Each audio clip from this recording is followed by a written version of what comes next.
قبائلی نظام میں آدمی قبیلہ کے جماعت کے تحت زندگی گزارتے تھے۔ پیارے نبی مکہ کے ابتدائی زمانے میں اپنے چچا ابو طالب کی حمایت میں رہے، جو قبیلہ بنو ہاشم کے سردار تھے۔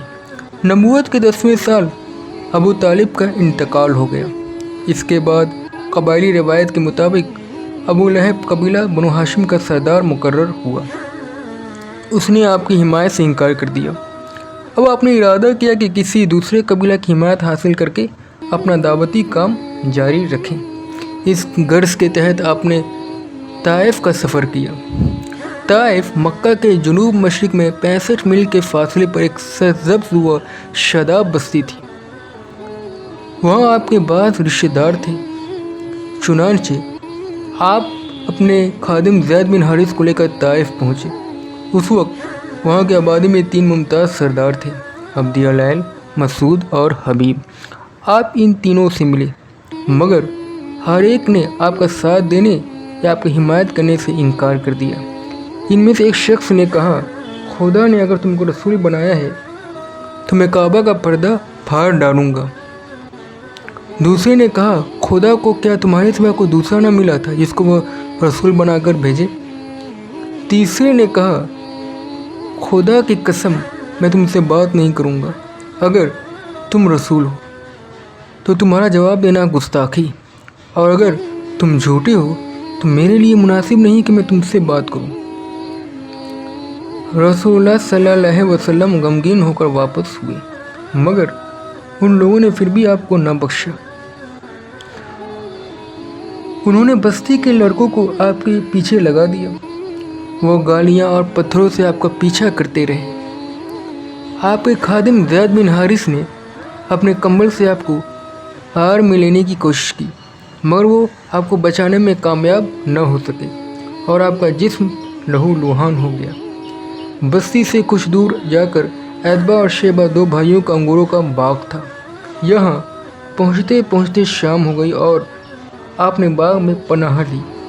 آپ زخموں سے چور تھے اور اللہ سے دعا کر رہے تھے کہ خدا یا میری مدد فرما، مجھے تنہا نہ چھوڑ دے۔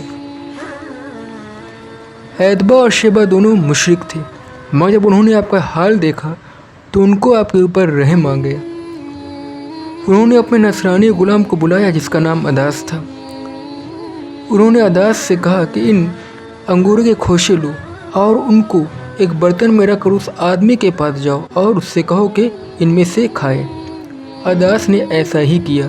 وہ انگور لے کر آیا اور رسول صلی اللہ علیہ وسلم کے سامنے رکھ دیا اور کہا کہ اسے کھانے کے لیے۔ رسول صلی اللہ علیہ وسلم نے جب اس کو اپنے ہاتھ میں لیا تو بسم اللہ کہا اور پھر کھا لیا۔ اداس نے آپ کے چہرے کی طرف دیکھا اور کہا، خدا کی قسم یہ جو آپ نے کہا اس ملک کے لوگ ایسا نہیں کہتے۔ رسول صلی اللہ علیہ وسلم نے کہا، اے اداس تم کس ملک کے رہنے والے ہو؟ تمہارا دین کیا ہے؟ اداس نے کہا، میں نصرانی ہوں اور میں نینوا عراق کا رہنے والا ہوں۔ رسول صلی اللہ علیہ وسلم نے کہا، میں صالح یونس بن متی کے شہر کا۔ اداس نے کہا، آپ کو کیسے معلوم کہ یونس بن متی کون تھے؟ رسول صلی اللہ علیہ وسلم نے کہا، وہ میرے بھائی ہیں، وہ نبی تھے اور میں بھی نبی ہوں۔ یہ سن کر اداس رسول صلی اللہ علیہ وسلم پر جھک پڑا اور آپ کے سر اور ہاتھ اور پیر کو چومنے لگا۔ عتبہ اور شیبہ اس منظر کو دیکھ رہے تھے۔ ایک نے دوسرے سے کہا، دیکھو اس شخص نے تمہارے غلام کو خراب کر دیا۔ اداس جب لوٹ کر آیا تو ان لوگوں نے اداس سے کہا، اداس تمہارا برا ہو، آخر تم کو کیا ہوا کہ تم اس کے سر اور ہاتھ اور پیر کو چومنے لگے؟ اداس نے کہا، اے میرے آقا، زمین پر اس سے بہترین کوئی چیز نہیں۔ اس آدمی نے مجھ سے ایسی بات بتائی جس کو صرف ایک نبی ہی جان سکتا ہے۔ دونوں نے کہا، اے اداس تمہارا برا ہو، وہ تم کو تمہارے دین سے نہ پھیر دے، کیونکہ تمہارا دین اس کے دین سے بہتر ہے۔